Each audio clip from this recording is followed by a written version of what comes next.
ये कहानी मेरे ननिहाल की है। बचपन में गर्मियों की छुट्टी के दौरान जब हम गांव जाया करते थे तब अक्सर सारे बच्चों की एक ही जिद होती थी कि हमें नदी पर जाना है। गांव में पानी की कमी थी और हमारे घर में लगभग 20 से 25 गाय बैल होने के कारण उन्हें नहलाने और पानी पिलाने के लिए दिन में एक बार नदी पर ले जाया जाता था। नाना जी हमेशा बच्चों को नदी के पास ले जाने से मना करते थे, लेकिन एक दिन उन्हें हम सब ने मिलकर मना ही लिया। वो तैयार तो हुए, पर उन्होंने एक शर्त रखी कि यदि 10 बच्चे आ रहे हैं तो कम से कम घर के 4 बड़े लोग साथ में चलेंगे और कोई भी बिना बताए दूर नहीं जाएगा। शहर से आए हुए हमारे रिश्तेदारों को ये बात अजीब लगी, लेकिन बच्चों की जिद के आगे सभी को हार माननी पड़ी। अगले दिन सुबह 10:30 बजे हम सारे 10 के 10 बच्चे, नाना जी, उनके एक भाई और घर के 2 नौकर मिलकर हम सब नदी की तरफ निकल पड़े। नदी काफ़ी छोटी थी और नाना जी ने साफ कह दिया था कि 1 फुट से ज़्यादा कोई अंदर नहीं आएगा। सारे गाय बैल पानी पीकर ठंडे पानी में तैरने के लिए उतर गए। लगभग 1 घंटे बाद नाना जी ने सारे गाय बैलों को इकट्ठा किया और नौकरों से कहा कि सारे बच्चों को लेकर निकलना चाहिए। उस पर हम निकलने लगे तो मैंने कहा, महेश कहीं दिखाई नहीं दे रहा है।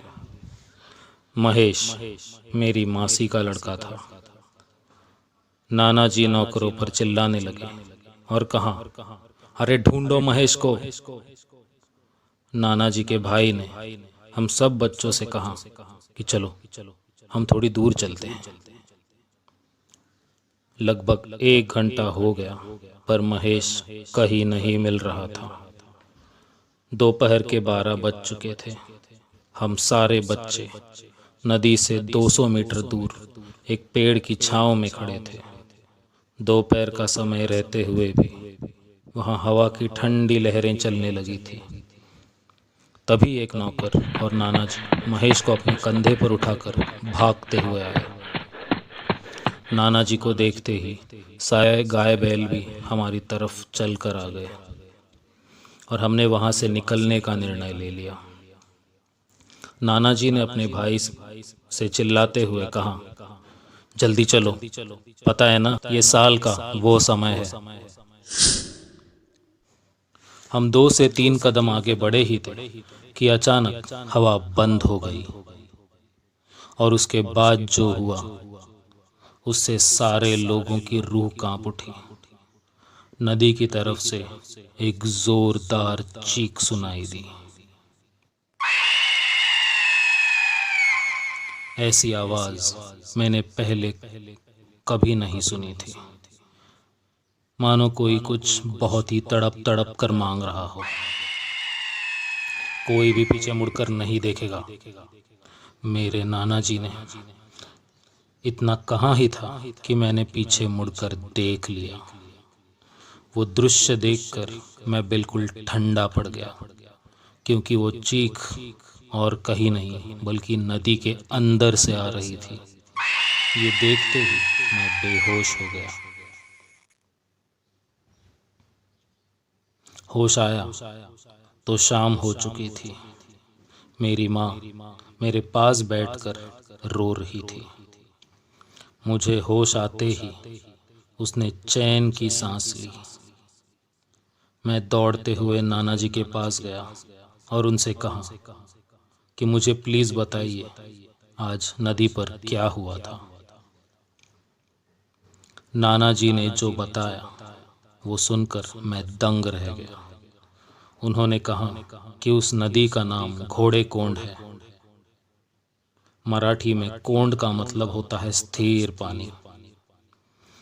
कुछ साल पहले उस नदी पर एक कच्चा पुल हुआ करता था जो गांव को दो हिस्सों में जोड़ता था।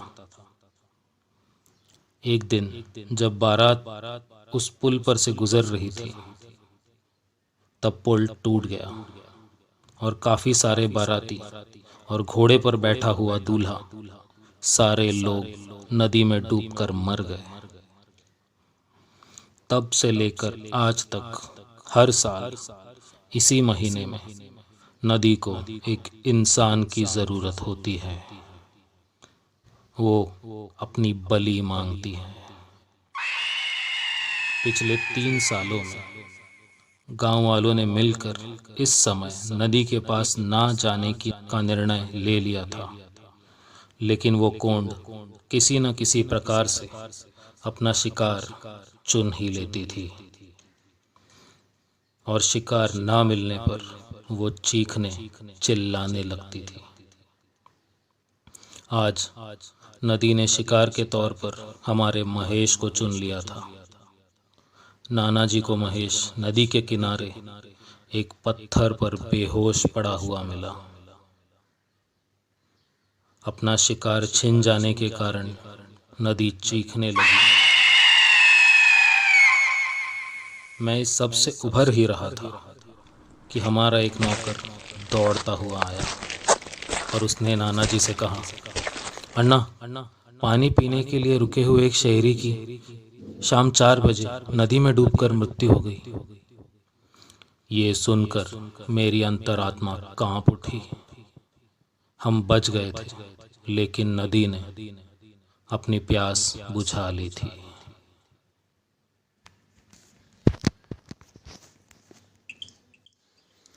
दोस्तों, यदि आपको मेरी ये कहानी पसंद आई हो तो हमारे चैनल को लाइक कीजिए और सब्सक्राइब कीजिए।